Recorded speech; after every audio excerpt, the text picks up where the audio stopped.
All right, welcome back to another video. Today we're back in the shop. We're gonna kind of walk you guys through what we do to service a car in between races and get it ready for the next one, because we're headed to Idaho next weekend to get a race in. Full disclosure, we already took the fuel system out and drained all the fuel. We do that as soon as we get back from the race, but there's a lot to do on this car to get it ready to go next weekend, so we're gonna bring you guys along and show you kind of how it goes.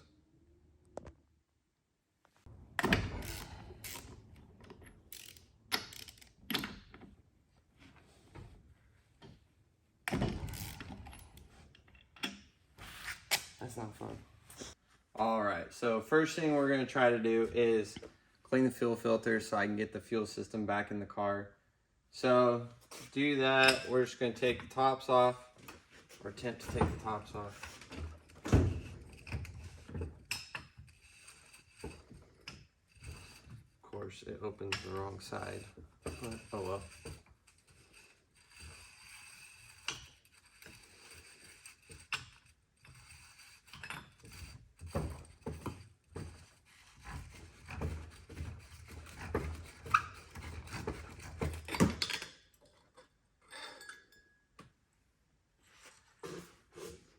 Set that over there.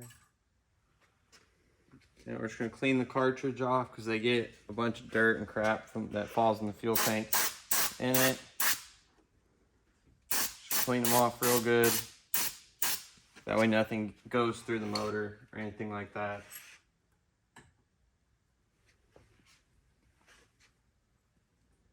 Wow, look at that. I have no idea what that is. But that's why we do this. That's why we clean them out, so that nothing bad goes through the most expensive part of the race car. Once that's done, it's kind of easy, real simple. We can put it all back together.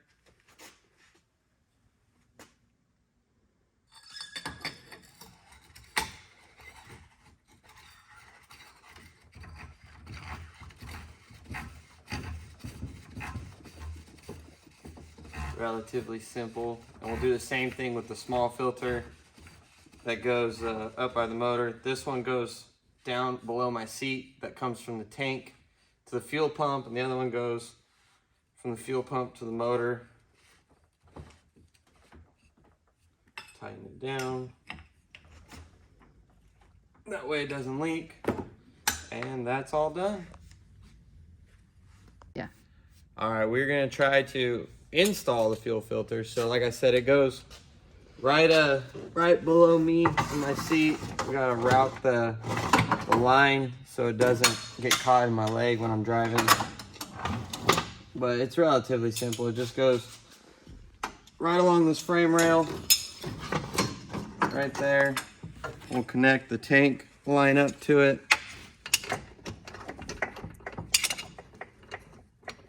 I don't even know if you guys can see that, but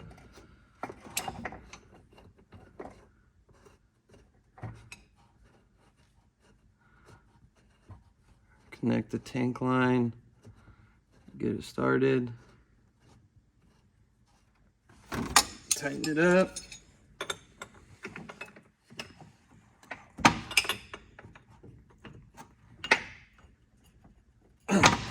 All right, and then I'll route the line a little bit later when we get the fuel pump in, but for the most part, that's all the fuel filters take. They're not a whole lot of work, just a lot of finessing to get them in there because there's not a lot of room in tight spaces. All right, next thing that we're gonna try to do is we're gonna take the air cleaner off, clean it out.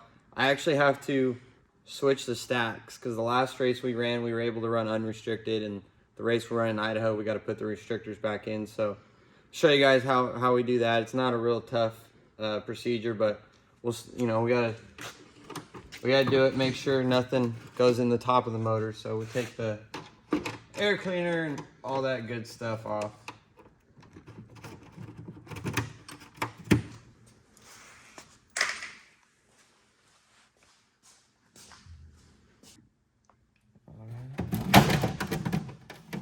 Pull what we call the snorkel off.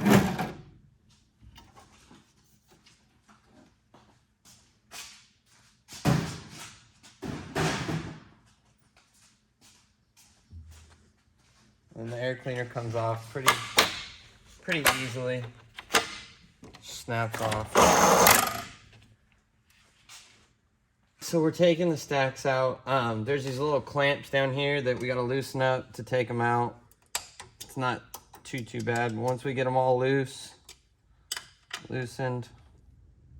a little more.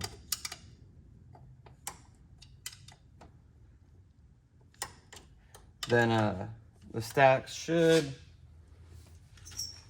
just slide right out, in theory,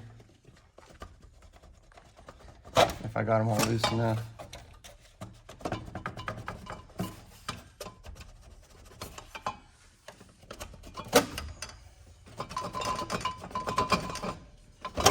Last one. And those are out now. I'm going to switch all these out with those in the box that have the restrictors so I can show you what there's a wide open restrictor or non-restricted motor compared to a restricted. So the hole's a lot smaller, restricts the airflow into the motor. So the series we're running with, we have to run this 1 7/8 one. When we ran down here around home, we could run wide open. It's like 100 horsepower difference. So we're gonna pop these babies in and get this thing all buttoned up and ready to go. Finished with this task.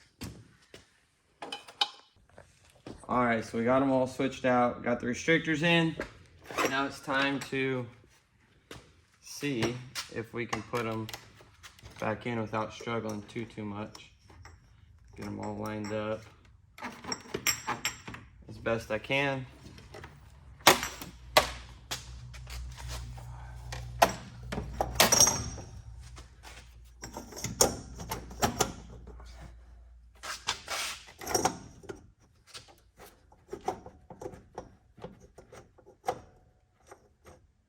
Might be a little bigger around. Oh, never mind. I just gotta line them up right.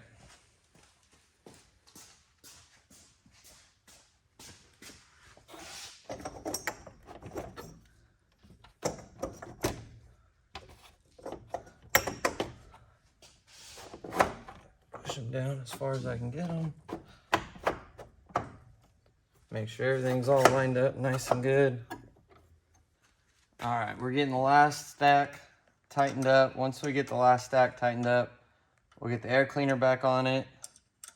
We'll leave the snorkel off for now in case we gotta get in here and do some more work, but getting the restrictors changed over. This way I got video proof in case this series doesn't believe I didn't put them in. Last one tightened up. Air cleaner back on.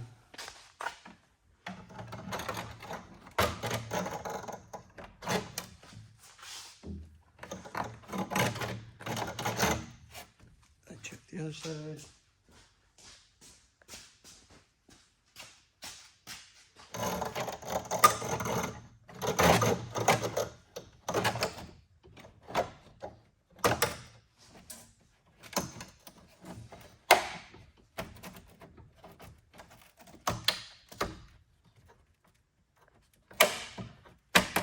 Snap them in, and just like that, we're done with the air cleaner. Now we're on to I don't know what's next.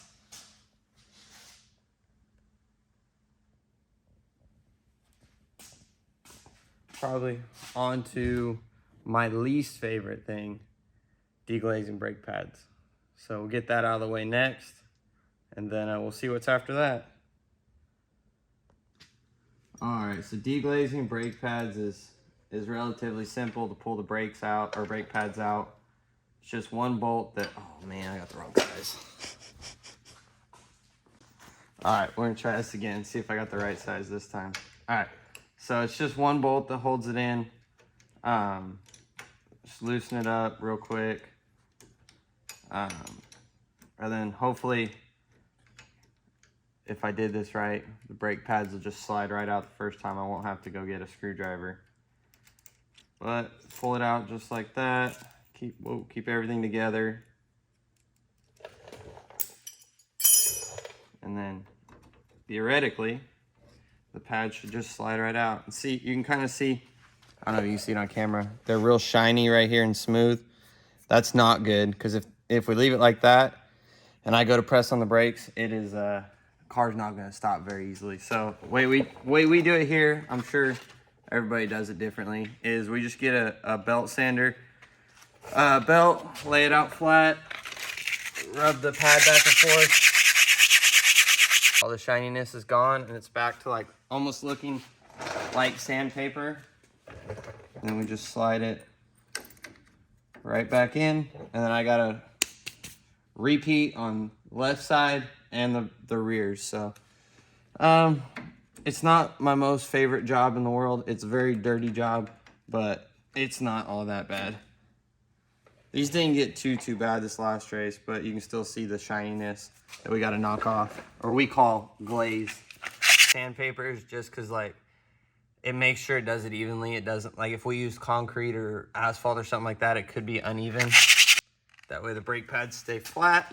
So the next time I go to press on them, because in asphalt racing, the brakes are I'm gonna say a little more important than like say dirt racing or whatever, because the way how hard you can get into the corner and stop and get right back to the gas it makes up for a lot of time on pavement. So putting it back together is just reverse procedure. You gotta get the little spacer in there. Bolt goes through. Put the nut back on. Tighten it up, and this side's done.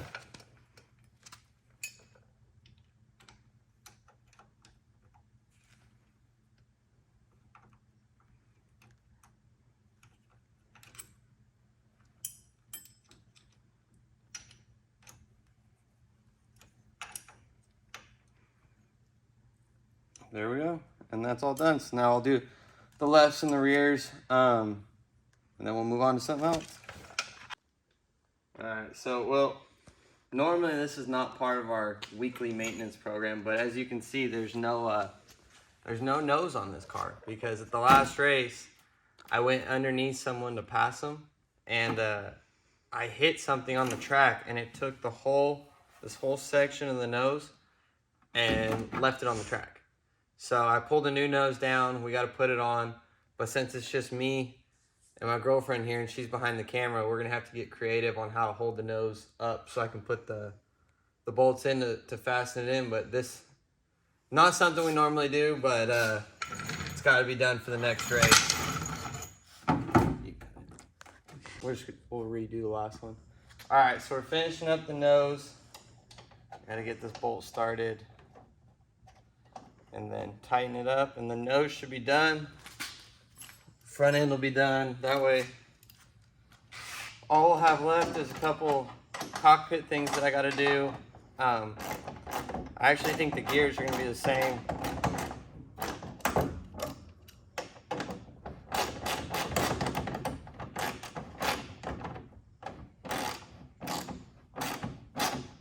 The same gears that we ran at the last track, so I won't have to do anything but check the fluid.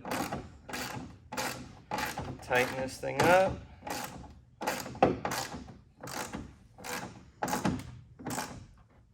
And voila, new nose, all ready to go. Didn't even have to go to LA for a nose job. I can do it right here.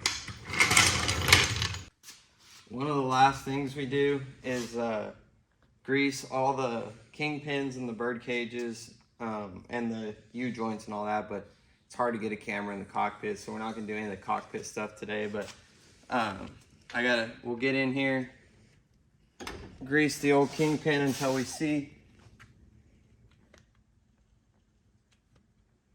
grease coming out of it. That one's good. Do the bottom. That one's good. Whoa! We go to the back. Oops, sorry. We go to the back. Just give the back one good pump, and then repeat on the other side.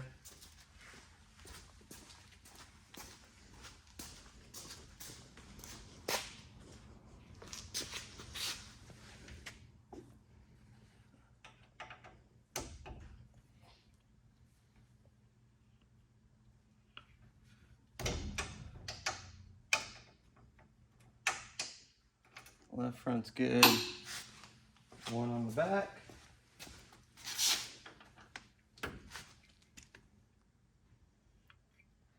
And everything's greased up and ready to go there. So like I said, we still got some cockpit stuff to do. I got to put all the pumps and all that stuff still in it, but it's hard to get a camera in there, so we won't do that today. But like I said, gears will be the same that we ran at the last track. So all I gotta do is check the fluid levels, check all the fluids in the cockpit, like power steering, brake fluid, and this car is just about ready to roll for Idaho in a couple weeks. So we'll make sure we bring you guys along. We'll have the GoPros on the car, get a bunch of footage from up there. It's a track I've never been to. None of us have ever been to it, so it's going to be a learning experience for all of us, and hopefully we can bring home a win. All right, thank you guys for following along with us while we did our little maintenance work on the 410 today. That was just our basic kind of maintenance drills that we do every single week to make sure the car doesn't have any stupid problems or anything like that, and make sure it's still as fast as it is.